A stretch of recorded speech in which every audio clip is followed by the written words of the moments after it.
Okay guys, so today I'm going to show you how to install VirtualBox on Windows PC. The first thing I would do is to download the software. Go to Google and search for it. Type in VirtualBox, download.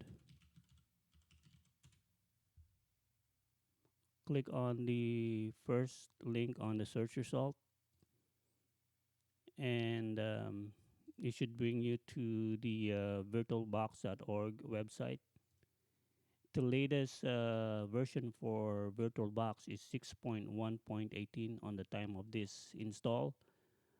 Click host, Windows host, and it should automatically download it for you, as you can see below. Once it's done, click on it. A Oracle VM VirtualBox setup wizard will pop up. Click next. It requires 217 megabytes of free hard disk space. And you can also change the location of the install, but I'm going to choose the default for this one. Click next. I will also choose the default option for this and click next. And click yes and install.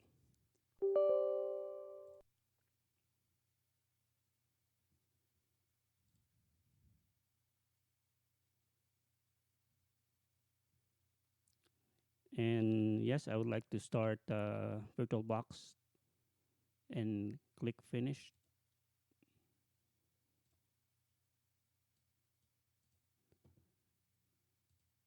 And VirtualBox is installed.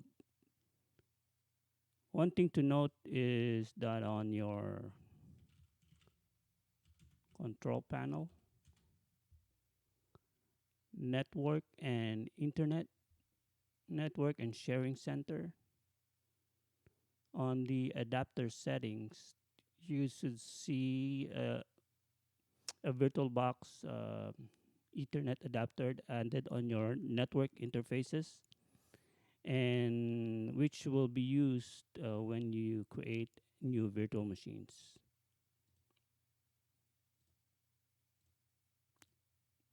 And there you have it, guys. That is how you install VirtualBox on Windows PC. On my next video, I will show you how to create Linux virtual machines on VirtualBox. So please like and subscribe. Hit the notification bell for more videos like this. Thanks for watching and see you again. Bye bye.